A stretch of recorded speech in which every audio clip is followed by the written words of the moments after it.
You ever notice how your brain is like a messy attic? It's filled with useful things, sure, but it's also crammed with junk you picked up years ago and never bothered to question. Like, is that even a real fact, or is it just something everyone says? Today, we're taking a dust buster to our own brains and clearing out some of the stuff everyone knows that's completely wrong. Let's get right into it. Number 1 is the sacred law of the clumsy snacker. The 5-second rule. You know the scene. You're just about to enjoy the last, most perfect chip from the bag. It slips from your grasp, and in what feels like slow motion, it tumbles to the floor. A moment of crisis. But then your brain's legal department chimes in. As long as you snatch it up within 5 seconds, it's still good. You grab it, blow on it for good measure, and pop it in your mouth, crisis averted. You've successfully outsmarted science. Except you haven't. The 5-second rule is a comforting lie we tell ourselves to justify eating floor food. Scientists who apparently had some time on their hands have actually studied this. The transfer of bacteria from a surface to your food is practically instantaneous. What really matters isn't the time, but the type of surface and the moisture of the food.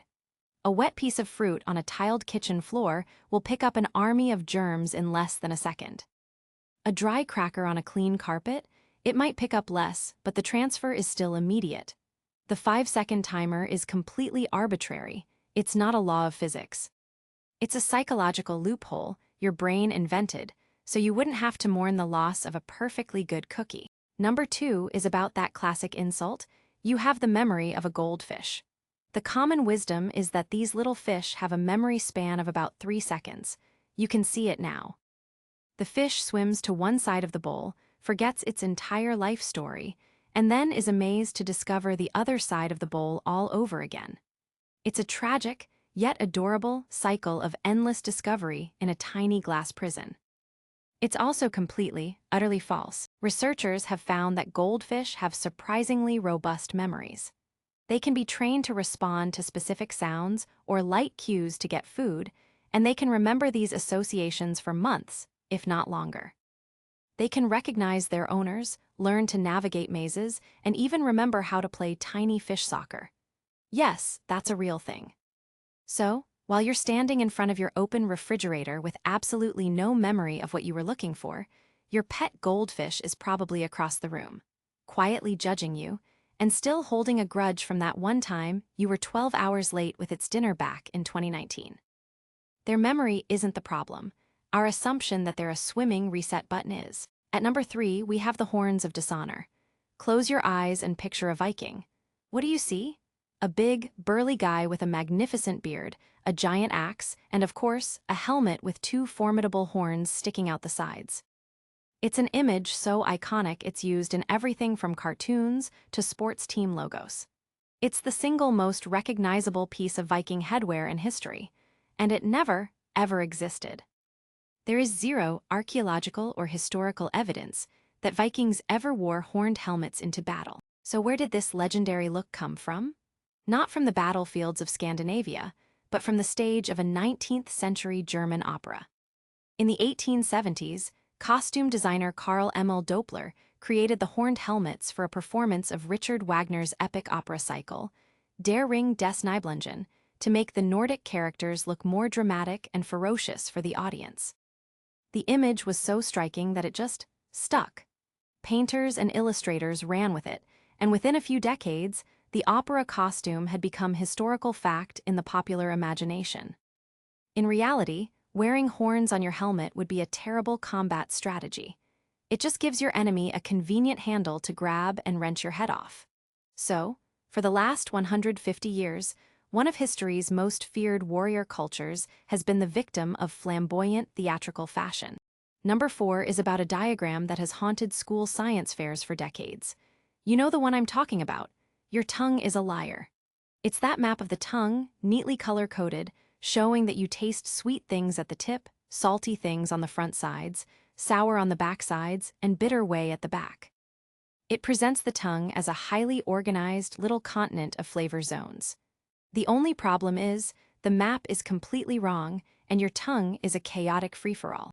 This whole idea comes from a misunderstanding of a German paper from 1901.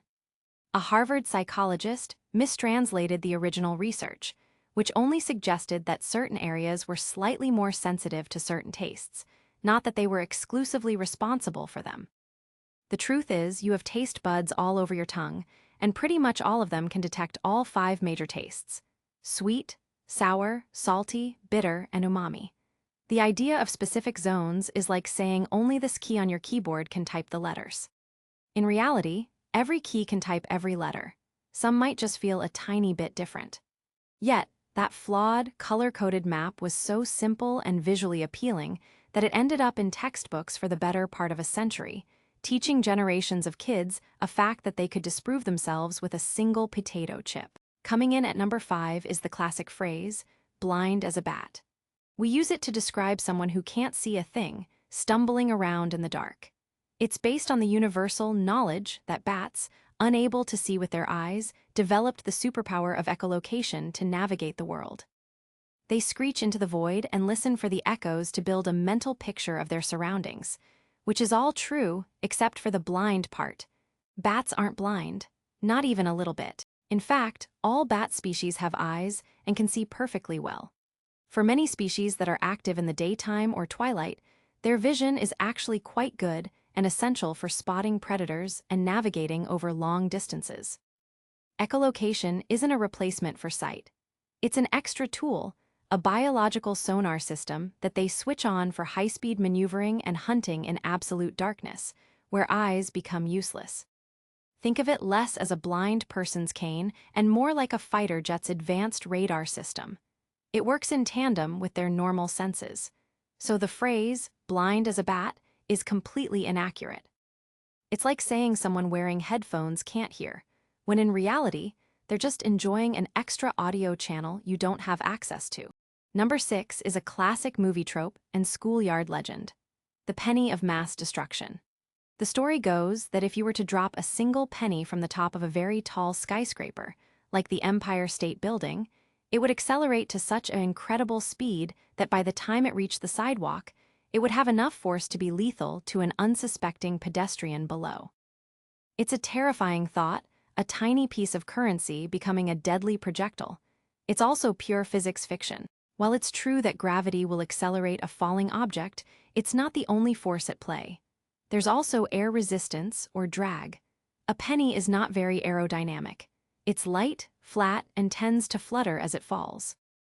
Very quickly, the upward force of the air pushing against the penny would equal the downward force of gravity, and the penny would stop accelerating. This maximum speed is called terminal velocity. For a penny, that speed is only about 40 to 80 kilometers per hour, or 25 to 50 mph. While you certainly wouldn't want to be hit by it, it would definitely sting, like a hard flick or a bug hitting your windshield. It's nowhere near fast enough to cause serious injury, let alone be lethal. The biggest danger you'd face from dropping a penny off a skyscraper is probably getting a hefty fine for littering. At number 7, we have the king of all pop psychology myths, a concept so popular it has launched self-help empires and inspired multiple movies, the 90% brain myth. You've heard it a million times.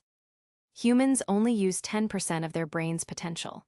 The implication is that we all have this vast, untapped reservoir of dormant brain power just waiting to be unlocked. If we could just access that other 90%, we could learn new languages in an instant, move objects with our minds, or finally figure out how to fold a fitted sheet. It's a beautiful, motivating idea that is, unfortunately, 100% wrong. We use virtually all of our brain. Modern brain imaging techniques like fMRI and PET scans clearly show that large areas of the brain are active throughout the day, even when we're resting or sleeping.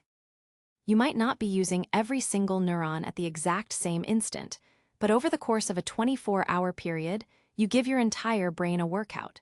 It's like a house. You don't use the kitchen, the bedroom, and the bathroom all at the same time, but you definitely use more than 10% of your house. From an evolutionary perspective, it makes no sense that we would evolve such a large, energy-hungry organ only to let 90% of it sit idle. The myth's endurance is a testament to our desire for self-improvement, but the truth is, you're already using the whole package. And finally, at number 8, we have the Great Sugar Rush Conspiracy. It's a scene every parent knows well. You take your child to a birthday party. They consume their body weight in cake, ice cream, and brightly colored juice. Within the hour, they are bouncing off the walls, screaming with a primal joy, and generally behaving like a pack of caffeinated monkeys. The cause is obvious, right? It's the sugar, a classic sugar rush. But what if I told you the sugar rush is a lie? Dozens of controlled, double-blind studies have been conducted on this, and they have all reached the same conclusion. Sugar does not cause hyperactivity in children. In these studies, kids were given either sugary drinks or artificially sweetened, sugar-free drinks. Neither the kids, their parents, nor the researchers knew who got what. The results? There was no difference in behavior. The kids who had the sugar were no more hyper than the kids who didn't. So why does the myth persist? It's likely a combination of context and confirmation bias. Kids consume sugar in exciting environments like parties and holidays. They're not hyper from the cake, they're hyper from the party. Furthermore, if parents believe sugar makes kids hyper, they are far more likely to notice and label that behavior as a sugar rush. It wasn't the sucrose that made your kid climb the curtains. It was the fact that you put 15 8-year-olds in a single room and gave them balloons. That's all for today. I'll be making similar videos in the future. Subscribe to see them.